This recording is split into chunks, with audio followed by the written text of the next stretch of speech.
Nunez is willing to move to Saudi. Liverpool have a price they want for Ben Doak. And what will happen with Ekatike? People, sit back, relax. It's more than a meet-up show. Let's get into it.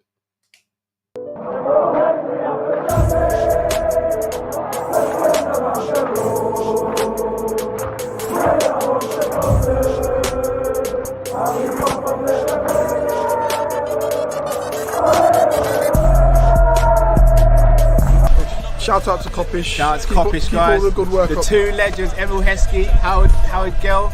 Can't get much better than that, guys. Yeah. You know what to do now. Like, comment, subscribe. I'm with legends, guys. Kopish.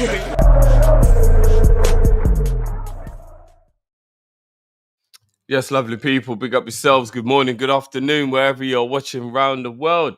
Hope you were good. Hope you were blessed. I know you lot are relieved to see me. Because that means that there'll be no more curse for the day. Big up your damn selves every time. I know I'm being shameless. I know I'm throwing hella shade, but I'm still annoyed. It's the next day and I'm still annoyed. So we will see. How's everyone doing now? Is everyone good? Everyone blessed? To be fair, there isn't actually that much more to talk about today than we've had in recent times. Let's get into it. Let's start with a headline. This one coming by way of Graham Bailey. Understand that Darwin Nunez has indicated he is willing to move to the Saudi Pro League this summer, which is set to accelerate their interest in him. Nunez had wanted to join Napoli, but Liverpool turned down their approach and they backed away. Now, what's crazy is I feel a little bit bad for Nunez that he's almost kind of just having to go wherever to just get out of Liverpool because of how much Liverpool want to shot him. We have to think about the actual person in their career in some situations. And at 25, he doesn't want to go Saudi yet, but it looks like he has no choice. I actually feel bad for him. But obviously that will be how Liverpool will capitalize. So from a Liverpool point of view, they don't really care where he goes. They just care about how much money they get in it. So, yeah. One of them ones. CJ, I feel you. Do we actually go and get a backup striker if Nunez goes? Because who will be the backup striker? Because let's be real. If we let Diaz and Nunez go, unless we buy two strikers, or we buy a player who can play striker and who can play wide, which Rodrigo technically, for argument's sake, can do, then what would we do? We'd be losing two players and we'd only be replacing with one. Unless it'd be very interesting. I'm not actually sure. But big up CJ. That's why I wish we didn't have to let Nunez go. Because I think Nunez would be a good backup striker. I've said this all along. He's a good player, period. I know he has some absolutely crazy misses in front of goal. He does. But doesn't mean he ain't also got some really clutch good moments. And he does more good than he does bad for the team. So he'd be a great squad option. Record 7 goals off the bench contribution out of every striker in the last 2 or 3 seasons. So he's a good bench option. I tell you what is crazy as well. With this whole striker situation or whatever. Ekatike. I don't know if anybody's seen it going around, but there is a crazy compilation of his misses. Now, I don't pay attention to all that. That's rubbish. But ain't that what everybody's been getting on at Nunez about, not being clinical? So we saying that you're gonna forgive Ekatike missing chances because he's a better footballer than Nunez and he'll look silkier in the way to the miss. Is that what we're saying? Because that's cap. But we'll see. Everyone telling me that we should just jump on board this Ekatike stuff. And again, he's not a bad player, but it's just a bit wild. This is quite interesting though. I'm gonna bring up this post real quick.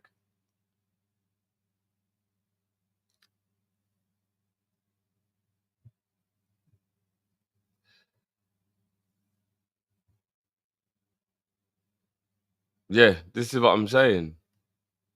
It's going to be very interesting. It's going to be very, very, very interesting. What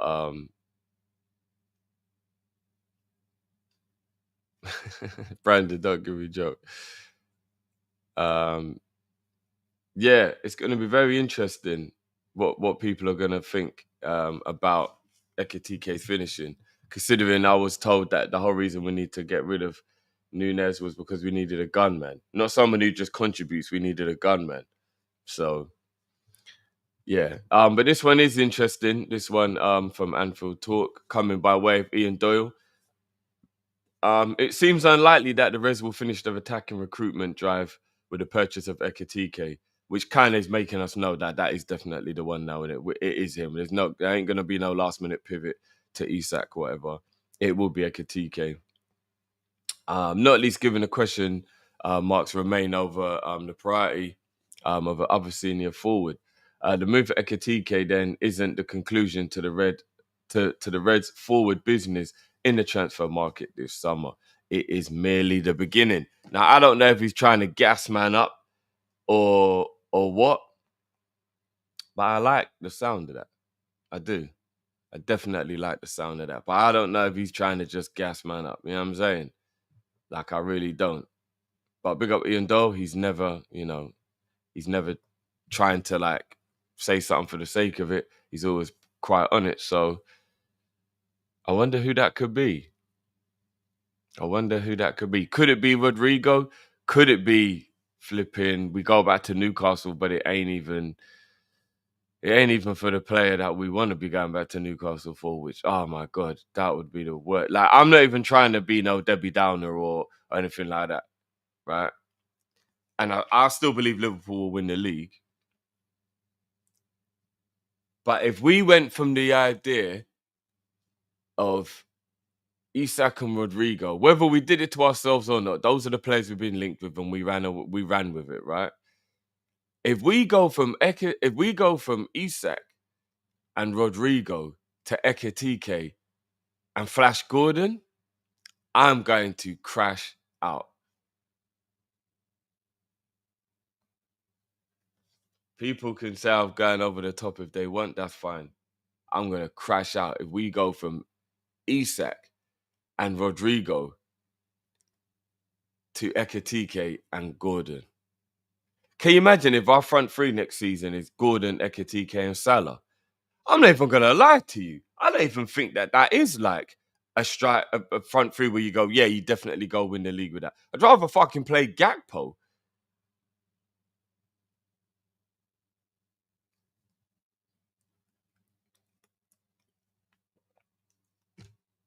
Ah, jeez. I don't even want to think about it, you know. I don't even want to think about it because it will actually do my head in. That'll be such a weird way to end the window. Really weird way to end the window. Right. Let's move on to the next story. I mean, here's another but this this time it was Isak that was being used. Diaz. Bayern Munich are now making progress for Luis Diaz. Despite Liverpool's initial not for sale stance, there are indications that things are now moving forward and the concrete negotiations can begin with the meeting between the clubs planned for soon. So Diaz is going. I reckon he's going. I'm very, very annoyed at this because I think that Diaz is a top player, and I don't really think, especially if it's Gordon, that we're upgrading on him. Big up yourself, everyone just jumping in. I see you boys. Big up yourself, Ram. It looks to me like he's gone now. It does. And again, I'm really annoyed if it is Anthony Gordon. Imagine if we go and get Anthony Gordon to replace Diaz. I don't care if he's younger. And to be honest with you, he didn't even have the greatest of seasons last year. He was injured quite a bit. So that one season when he statistically was brilliant is still, at the moment, a one-off. Like Gordon didn't do that well last season. If it ain't Rodrigo, we go for, which again, I think they're on the same level. It's just Rodrigo's younger. But if it ain't Rodrigo, then I'm really, really annoyed. I'm really annoyed if he goes. But we will see. We will see people on this Diaz one. But again, what does everyone think? I definitely do think he's gone. I just can't see a world now where he stays. But we will see. And big up Ian Doyle as well, coming by way of Anfield Edition. Big up those boys. Liverpool are likely to be tempted by offers of around 25 million for Ben Doak. Again, I'm not sure who we're gonna be selling to, but it does look like the writing is on the wall for Ben Doak, who is a very talented young player. He's just not quite at the level we need him to be at for the domination that we want to go on to push. And obviously, this will add to the PSR, maximum profit, all that kind of stuff. So, will it still be Everton? Who is interested in him? Will it be one of the clubs coming up? Yeah, 7, Leeds, Sunderland. I don't know. We will see. But let me know, guys, as well. Will you be upset to see him go? Will you be annoyed? Do you get it? Obviously, I'm sure we all wish him luck. It was also Elliot as well. West Ham seem to be closing in on Elliot. I think Elliot could be going to a better team than West Ham without being shady. I'm not even trying to like take liberties or whatever, but I think Elliot is above West Ham. Well, the level that West Ham are at now, anyway, at the moment. So yeah, I'm gonna be definitely keeping an eye on that one as well. But Ben Doak, how will you lot feel about Ben Doak if he leaves? I'm sure you agree with me. As I said, we wish him well, but where would he go? Would you keep him? So there you have it, people. There is the morning meetup show. Hope everyone is good and appreciate you all joining me for this one. We will be back at 1:30 later on today with the Tom and Hassam collab, Kopish collab, you already know. And yeah, make sure you switch on that notification, subscribe if you're new.